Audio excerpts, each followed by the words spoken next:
আসসালামু আলাইকুম বন্ধুরা, আশা করি সবাই ভালো আছেন।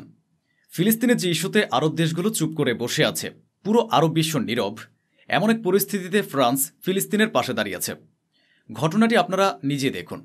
ফিলিস্তিনের প্রেসিডেন্ট মাহমুদ আব্বাস ফ্রান্সে পৌঁছেছেন। সেখানে ফ্রান্সের প্রেসিডেন্ট ইমানুয়েল ম্যাক্রোর সঙ্গে তিনি নানা বিষয়ে, বিশেষ করে ফিলিস্তিন ও গাজার বর্তমান পরিস্থিতি নিয়ে আলোচনা করেছেন। দুই দেশের মধ্যে কয়েকটি বিষয়ে সমঝোতা হয়েছে। সবচেয়ে গুরুত্বপূর্ণ সমঝোতাটি হল ফিলিস্তিনের জন্য ফ্রান্স একসঙ্গে কাজ করবে, যাতে ফিলিস্তিনের নিজস্ব একটি সংবিধান বা আইন তৈরি করা যায়, যা দেশ পরিচালনায় ফিলিস্তিনকে সহায়তা করবে। অন্যদিকে মাহমুদ আব্বাস আলোচনায় ওয়েস্ট ব্যাংকে ফিলিস্তিনের জমি দখল ও ইসরায়েলি বসতি স্থাপনের বিষয়টিও উত্থাপন করেন। এর জবাবে ফ্রান্সের প্রেসিডেন্ট ইমানুয়েল ম্যাক্রো একটি বড় বার্তা দেন। তিনি সরাসরি ইসরায়েলকে সতর্ক করে বলেন, ওয়েস্ট ব্যাংক একটি রেড লাইন, সেখানে তোমরা দখল নিতে পারবে না। যদি এমন কিছু করার চেষ্টা করো, তাহলে পশ্চিমা দেশগুলো ফ্রান্সের সঙ্গে মিলে ইসরায়েলের বিরুদ্ধে প্রতিক্রিয়া দেখাবে। অর্থাৎ যে ইস্যুতে পুরো আরব বিশ্ব মুখ বন্ধ করে রেখেছে, সেই ইস্যুতেই ফিলিস্তিনের পাশে দাঁড়িয়েছে ফ্রান্স। তবে অন্যদিকে এটিও জানা গেছে, ফ্রান্সের রাজধানী প্যারিসে যে প্রতিরক্ষা প্রদর্শনী হতে যাচ্ছে, সেখানে আগে ফ্রান্স ইসরায়েলকে অংশগ্রহণের অনুমতি দেয়নি। কিন্তু পরবর্তীতে ইসরায়েলের চাপ ও আলোচনার পর ফ্রান্স রাজি হয়েছে যে ইসরায়েল সেই প্রতিরক্ষা প্রদর্শনীতে অংশ নিতে পারবে এবং প্যারিসে তার অস্ত্র প্রদর্শন করতে পারবে। যেমন বলা হয়, দুই ব্যক্তির মধ্যে ঝগড়ায় তৃতীয়জন উপভোগ করে। এখানে সেই তৃতীয়জন হচ্ছে আমেরিকা। আমেরিকা $500 মিলিয়ন খরচ করে গাজা ও ইসরায়েলের সীমানায় এবং স্পষ্টতই গাজার ভূখণ্ডের সীমানার এলাকার উপর একটি আমেরিকান সামরিক ঘাঁটি তৈরি করবে এবং হাজারো সেনাকে সেখানে মোতায়েন করবে, এই বাহানায় যে তারা উভয় পক্ষের সিজফায়ার নজরদারি করবে। এটি সরাসরি চালাকি, একরকম ভণ্ডামি। একবার আমেরিকার বাহিনী কোনো জায়গায় ঢুকলেই তারা সহজে বেরোতে চায় না, এটা সবাইকে বুঝতে হবে। এখন আমেরিকা বড় পরিসরে ঢুকে পড়েছে এবং গাজায় একটি বিশাল স্থায়ী সামরিক ঘাঁটি গড়ার প্রস্তুতি নিচ্ছে। সর্বশেষ খবর অনুযায়ী যুক্তরাষ্ট্র সেই ঘাঁটিতে 10,000 সেনা মোতায়েন করবে। অন্যদিকে ইসরায়েলের একনায়কতন্ত্র চরম পর্যায়ে পৌঁছে গেছে। এখন ইসরায়েল একটি নতুন বিল আনতে যাচ্ছে। সেই বিল অনুযায়ী যদি কোনো বিদেশি মিডিয়া, যেমন ফ্রান্স, জার্মানি, ব্রিটেন, ভারত বা অন্য কোনো দেশের মিডিয়া ইহুদিদের জন্য বিপজ্জনক বা ইহুদি বিরোধী হিসেবে বিবেচিত হয়, তাহলে ইসরায়েল সেই মিডিয়াকে নিজের দেশে নিষিদ্ধ করে দেবে। এদিকে ইউনিসেফ জানিয়েছে, গাজা শিশুদের টিকা দেওয়ার জন্য অত্যন্ত প্রয়োজনীয় 10 লক্ষ সিরিঞ্জ ইসরায়েল আটকে দিয়েছে। এই সিরিঞ্জগুলো শিশুদের বিভিন্ন রোগ থেকে রক্ষা করার জন্য টিকাদানে দরকার, কিন্তু ইসরায়েল সে সরবরাহ বন্ধ করে দিয়েছে। অন্যদিকে ইরাকে নির্বাচন চলছে, ভোট গ্রহণ অব্যাহত আছে, কিন্তু নির্বাচন চলাকালীন সময়ে যুক্তরাষ্ট্র ইরাককে হুমকি দিয়েছে যে তোমাদের দেশে ইরানের প্রভাব কমাও। আরেকটি বড় খবর হলো, ইসরায়েলের আরবি ভাষার মুখপাত্র, যিনি গত 20 বছর ধরে আরবি ভাষায় ইসরায়েলের বক্তব্য আরব বিশ্বে তুলে ধরতেন, তিনি পদত্যাগ করেছেন। তার পদত্যাগের কারণ প্রকাশ করা হয়নি, তবে বোঝা যাচ্ছে ভেতরে কিছু গোলমাল আছে। ইসরায়েল একের পর এক ধাক্কা খাচ্ছে, কিন্তু এই খবরগুলো মেইনস্ট্রিম মিডিয়া প্রচার করছে না, কারণ ইসরায়েল তার মিডিয়ার উপর পূর্ণ নিয়ন্ত্রণ রাখছে। ওদিকে ইসরায়েলের একজন স্ট্র্যাটেজিক মন্ত্রীও পদত্যাগ করেছেন, তিনি কোনো কারণ জানাননি। আরেকটি বড় ঘটনা হলো, ইসরায়েলের সাবেক প্রধানমন্ত্রী বর্তমান ডানপন্থী ও উগ্র নেতা বেন গভিরকে ইঙ্গিত করে প্রকাশ্যে বলেছেন যে এই চরমপন্থী ইহুদি নেতা পুরো দেশ এবং বিশ্ববাসীর জন্য বিপজ্জনক। সে দেশের স্থিতিশীলতা নষ্ট করছে এবং তার কর্মকাণ্ড ইসরায়েলকে কলঙ্কিত করছে। এদিকে একটি ভালো খবর এসেছে, গাজার যেসব এলাকায় ফিলিস্তিনিরা অবস্থান করছেন, বিশেষ করে হামাসের নিয়ন্ত্রণাধীন অংশে, সেখানে কিছু জায়গায় স্বাভাবিক জীবনযাত্রা ফিরতে শুরু করেছে। বাজারগুলো আবার খুলছে, মানুষ কিছুটা স্বাভাবিক ছন্দে ফিরছে। যদিও গাজা এখনও ধ্বংসস্তূপে পরিণত, কিন্তু 2-2.5 বছর পর এমন দৃশ্য প্রথমবার দেখা গেছে। সবাই আশা করছে খুব শিগগিরই ফিলিস্তিন ও গাজার পরিস্থিতি আরও স্বাভাবিক হয়ে উঠবে। যেখানে পুরো বিশ্বের সামনে ফিলিস্তিন ও গাজার ইস্যুতে মানুষ চুপ, সেখানে নেদারল্যান্ডসের মানুষ ফিলিস্তিনের পক্ষে রাস্তায় নেমে প্রোটেস্ট করছে।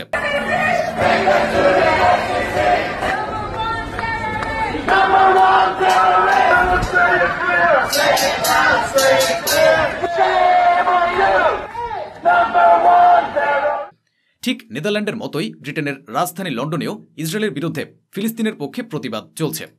দেখুন।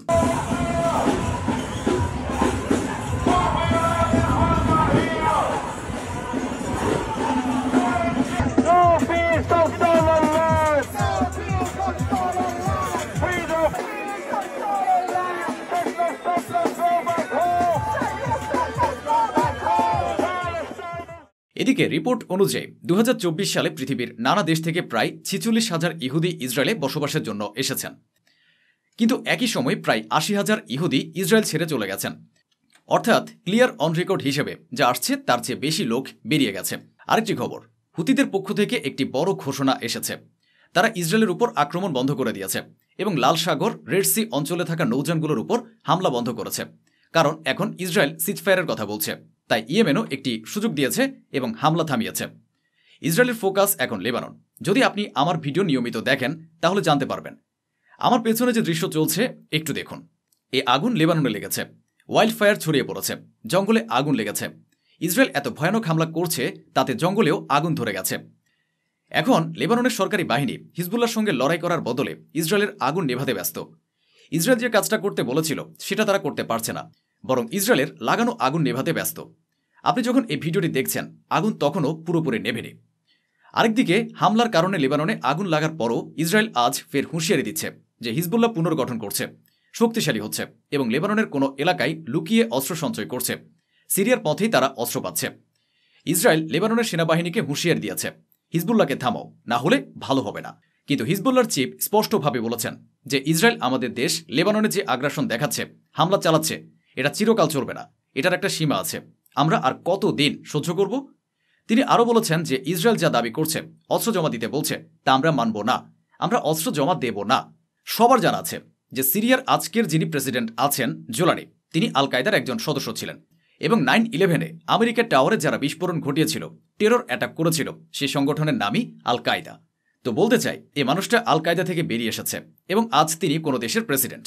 তিনি ফক্স নিউজে একটি সাক্ষাৎকার দিয়েছেন। যখন অ্যাঙ্কর তাকে 9/11-এর ঘটনার ব্যাপারে জিজ্ঞেস করল, আপনার তখন কি ভূমিকা ছিল? তখন জোলানি বললেন, আমি তখন 19 বছর বয়সী ছিলাম, শিশু ছিলাম। কি করা উচিত কি না আমার তখন বুদ্ধি তেমন ছিল না।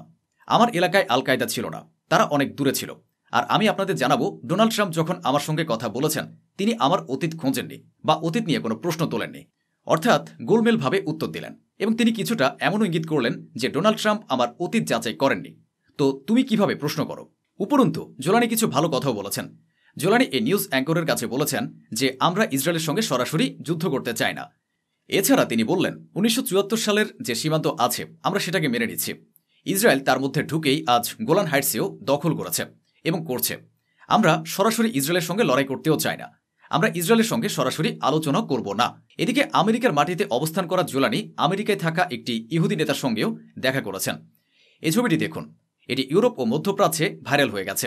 আরেকদিকে গ্রিস এখন ইসরায়েলের কাছ থেকে এয়ার ডিফেন্স সিস্টেম কেনার কথা বলছে, কারণ গ্রিসের কাছে থাকা পুরনো সোভিয়েত কালের প্রতিরক্ষা ব্যবস্থা বদলানোর প্রয়োজন। তারা সেটা ইসরায়েলের আধুনিক শক্তিশালী এয়ার ডিফেন্স সিস্টেম দিয়ে প্রতিস্থাপিত করতে চায়। অপরদিকে ইসরায়েলের এক সংবাদপত্রে দ্য জেরুজালেম পোস্টে লেখা হয়েছে, তুরস্ক এবং ইসরায়েলের মধ্যে বিশ্ব স্তরে গ্লোবালি ড্রোন ব্যবসা নিয়ে লড়াই চলছে। অর্থাৎ ইসরায়েলের ড্রোন আর তুরস্কের নিজস্ব ড্রোন, দুই দেশই তাদের ড্রোনের শক্তি প্রদর্শন করছে। বিশেষত সিরিয়ার ভেতরে তুরস্ক তার ড্রোনের ক্ষমতা দেখাচ্ছে, যা ইসরায়েলের জন্য একটি চ্যালেঞ্জে পরিণত হয়েছে। এদিকে ইরান একটি বড় সাফল্যের দাবি করেছে। ইরান নিজে জানিয়েছে যে তাদের দেশে ইসরায়েলের স্পাই নেটওয়ার্ক এবং আমেরিকার স্পাই নেটওয়ার্ক একসঙ্গে কাজ করছিল, অপারেশন চালাচ্ছিল। আমরা সেই অপারেশন ব্যর্থ করে দিয়েছে এবং এতে জড়িত অনেক ব্যক্তিকে গ্রেফতার করেছে। ওদিকে ইরানের এক অফিসিয়াল বলেছেন যে পাকিস্তানের গোয়াদার অঞ্চলে আমেরিকা একটি সামরিক ঘাঁটি খুলতে চাইছে এবং যদি তা হয়ে থাকে তাহলে আমাদের চাবাহার বন্দর এবং সেখানে চীনের উপস্থিতি দুইটারই নিরাপত্তা ও ব্যবসা বাণিজ্যে প্রভাব পড়বে। তাছাড়া ইরান জানিয়েছে যে আমেরিকার সঙ্গে তারা আগের মতো একটি শান্তিপূর্ণ পারমাণবিক চুক্তি করতে চায়, কিন্তু সেটা বিনা জোরদারি বা চাপ ছাড়া হবে। আমরা চাই না আমাদের জাতীয় নিরাপত্তা বিপন্ন হোক। অন্যদিকে ইরানের প্রেসিডেন্ট মাসুদ পেজেশকিয়ান তার এক বিবৃতিতে বলেছেন যে 12 দিনের যুদ্ধের সময় তার ভয় ছিল না যে ইসরায়েল তাকে মারবে বা কিছু করবে। তার ভয় ছিল ইরানের সুপ্রিম লিডারের কোনো ক্ষতি না হয়, কারণ যদি সুপ্রিম লিডারের কিছু হয়ে যায় তাহলে ইরান মানুষ একে অপরের সঙ্গে লড়াই শুরু করে দেবে এবং পরিস্থিতি এমন হবে যে আমাদের ইসরায়েলের প্রয়োজনই পড়বে না, আমরা নিজেরা নিজেদের শেষ করে ফেলব। এখানে ইরানের এই প্রেসিডেন্ট নিজেরা ইসরায়েলকে এমন একটা অফার দিচ্ছেন যে, দেখো বন্ধু, আমাদের দুর্বলতা আমাদের সুপ্রিম নেতা, তাই পরের বার ওকেই লক্ষ্য করা উচিত। আসলে এ ধরনের কথা আন্তর্জাতিক মঞ্চে বলা উচিত নয়, এ কারণে ইরানই ক্ষতিগ্রস্ত হবে। এদিকে ইরান আনুষ্ঠানিকভাবে একটি ভিডিও প্রকাশ করেছে। ইরানের কিছু কমান্ডার ভূগর্ভস্থ ক্ষেপণাস্ত্র ফ্যাসিলিটিতে গেছেন, অর্থাৎ ইরান যে মাটির নিচে একটি ক্ষেপণাস্ত্র নগরী তৈরি করেছে সেই স্থানে পৌঁছেছে। ভেতরের দৃশ্য দেখে আপনি অবাক হয়ে যাবেন। ক্ষেপণাস্ত্র শহরের মধ্যে মাটির নিচে গাড়ি চলছে, কমান্ডাররা গাড়িতে চেপে এক জায়গা থেকে অন্য জায়গায় যাচ্ছেন। একভাবে ইরান দেখিয়ে দিয়েছে যে তার ভূগর্ভস্থ সুবিধাগুলো এখন অনেক শক্তিশালী এবং নিরাপদ আছে। আমেরিকা মাঝে মাঝে নানা বিবৃতি দিচ্ছে, মাঝে মাঝে কিছু উন্মোচনও করছে, কিন্তু ইরান আনুষ্ঠানিকভাবে জানিয়েছে যে আমরা আমাদের সাইড থেকে আমেরিকাকে কোনো প্রস্তাব দেইনি। বরং আমেরিকায় চায় না চুক্তি করতে এবং কোনো সিদ্ধান্তে পৌঁছাতে চাইছে না। ওদিকে ডোনাল্ড ট্রাম্পের সরকার 54 জন ইরানিকে, যারা আমেরিকায় স্থায়ীভাবে থাকার স্বপ্ন দেখছিল এবং সেখানে বসবাস করছিল, তাদের জোরপূর্বক ইরানে ফেরত পাঠিয়েছে। ওই 54 জনই ট্রাম্পের সরকারের কাছে অনুরোধ করেছিল, আমাদের ডিপোর্ট করবেন না, না হলে ইরানে আমাদের জীবন নাশের বিপদ রয়েছে। আপনি যাই ভাবুন বা বলুন, ইরানকে এখন 24 ঘন্টায় প্রস্তুত থাকতে হচ্ছে। কারণ ইসরায়েল স্পষ্টভাবে হুমকি দিয়ে বলেছে যে তাদের উদ্দেশ্য হল ডোনাল্ড ট্রাম্প প্রেসিডেন্সি থেকে সরে যাওয়ার আগেই ইরানে ক্ষমতার পরিবর্তন ঘটানো। তো বন্ধুরা, এই ছিল আজকের আয়োজন, যা স্বচ্ছভাবে আপনাদের সামনে তুলে ধরা হলো। আশা করি আমাদের এই প্রচেষ্টা আপনাদের ভালো লেগেছে। অসংখ্য ধন্যবাদ। সুস্থ থাকুন, ভালো থাকুন।